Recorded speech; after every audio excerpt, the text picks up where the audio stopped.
राधे कृष्णा। आप सभी लोग कैसे हैं? मैं उम्मीद करूंगी कि आप सभी लोग अच्छे होंगे और मैं भी ठीक हूँ। और अभी बज रखे हैं सुबह के 11 और अभी हम नाश्ता करके बैठे हैं।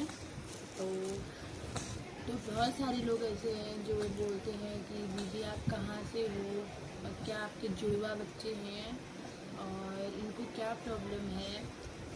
तो आपको ये बताना चाहूँगी कि मैं उत्तराखंड से हूँ और मेरे ये जुड़वा बच्चे नहीं हैं।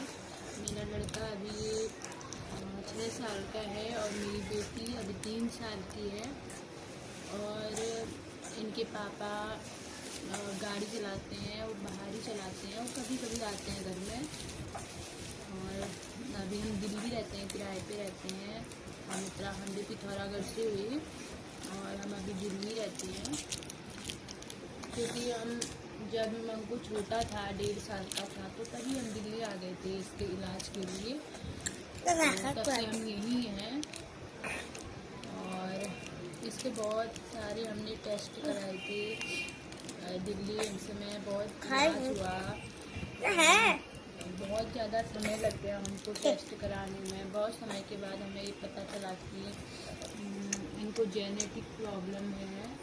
तो डॉक्टर ने जब मेरी लड़की हो गई थी, जब मेरी लड़की होने वाली थी तब हमें पता चला कि मेरी जेनेटिक प्रॉब्लम है। और जब मेरी लड़की हुई थी तो मुझे यही लगता था कि मेरा दूसरा बच्चा अच्छा होगा। तो वो उसका दोनों ही अल्ट्रासाउंड हुए थे, वो यहीं हुई थी दिल्ली दादा देव हॉस्पिटल में। उसकी दोनों ही अल्ट्रासाउंड हुए थे और दोनों अल्ट्रासाउंड में नॉर्मल थी और हुई भी वो नॉर्मल ही थी।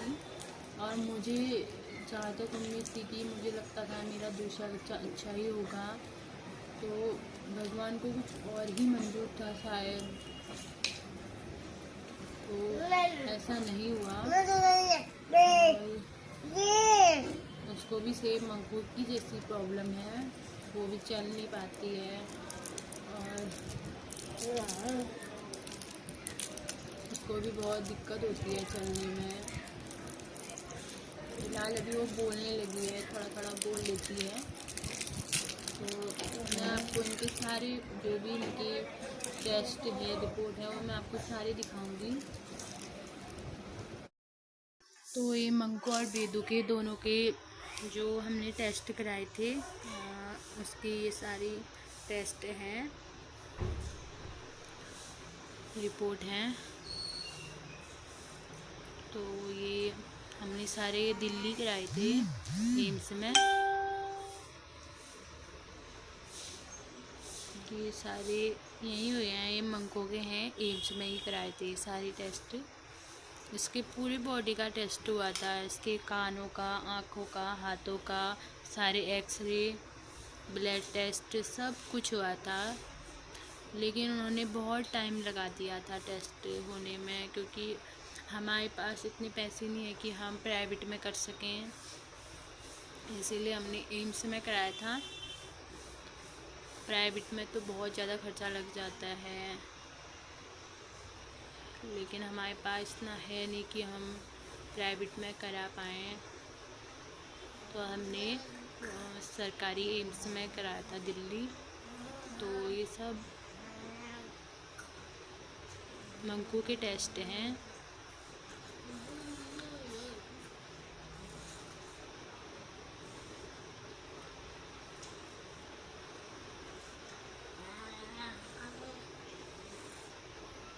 और मंकू यहीं पे बैठा था और बहुत शैतानी कर रहा था, बहुत शैतानी करता है, मुझे कुछ काम नहीं करने देता ये, मम्मा को बहुत ज़्यादा परेशान करता है। ये सारे मंकू के टेस्ट हैं और ये सारे एक्सरे हैं मंकू के।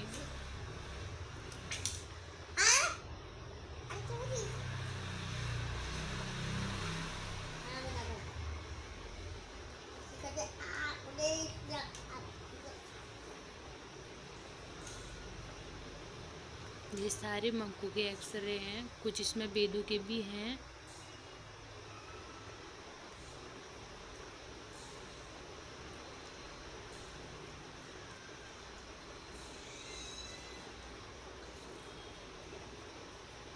ये सारे मंकू के ही टेस्ट हैं और ये बेदू के हैं। ये बेदू दादा देव हॉस्पिटल में हुई थी दिल्ली में, तो ये उसकी पर्चियाँ हैं, पर्ची कटाई थी जो। और ये जो अल्ट्रासाउंड हुए थे बेदू के वो हैं, कुछ अल्ट्रासाउंड वहीं जमा कर लेते हैं हॉस्पिटल वाले, तो उधर ही दे दिए थे, कुछ हमारे पास थे। तो बेदू जब हो गई थी तो उसके बाद ये जब 6 महीने की थी तो मुझे शुरू में तो ये अच्छी थी, नॉर्मल हुई थी। वहाँ डॉक्टरों ने भी बोला था कि आपका बच्चा नॉर्मल है। तो फिर हम घर ला गए थे उसको। तो हमने जब वो 6-7 महीने की हुई थी तो तब हमें लग रहा था कि उसको प्रॉब्लम हो रही है, वो बढ़ नहीं रही है। तो हमने उसे कलावती हॉस्पिटल में दिखाया। उसके वहाँ बहुत सारे टेस्ट हुए, कुछ टेस्ट उसके प्राइवेट भी हुए थे। तो डॉक्टर ने वहाँ से भी मना कर दिया था। 2-3 महीने हमने वहाँ दिखाया, तो उसके बाद डॉक्टर ने बोला कि यहाँ इसका इलाज पॉसिबल नहीं है, आप एम्स चले जाओ। फिर हम लास्ट में एम्स ही गए थे। तो डॉक्टर ने बता दिया था कि वहाँ जाके आपके बच्चे जेनेटिक है, इसका इलाज होना पॉसिबल नहीं है। फिर भी आप अगर टेस्ट कराना चाहो तो करा लो। तब मंकू के पापा यहीं थे, छुट्टी थे, तो वो मंकू को देख लिया करते थे और मैं बेदू को लेके चली जाती थी। मम्मी ये देखो इसको, ये कितने मजे से खा रहा है लॉलीपॉप। चलो सबको राधे राधे बोल दो, फिर एक बार बोल दो, बोल दो। अभी तो फिलहाल इनका कोई इलाज नहीं हो रहा है। अभी डॉक्टर ने बोला था कि इनका कोई इलाज नहीं है। डॉक्टर ने बोला है कि आप थेरेपी करा सकते हो, बाहरी इलाज करा सकते हो, लेकिन दवाई वगैरह भी नहीं है। तो अभी फिलहाल इनका कोई इलाज नहीं है, लेकिन अब जितना मेरे से हो सकता है मैं उतना ज़रूर करूँगी अपने बच्चों के लिए। मैं आप लोगों से भी यही उम्मीद करूँगी कि आप लोग प्लीज़ मुझे सपोर्ट कीजिए, मेरी हेल्प कीजिए।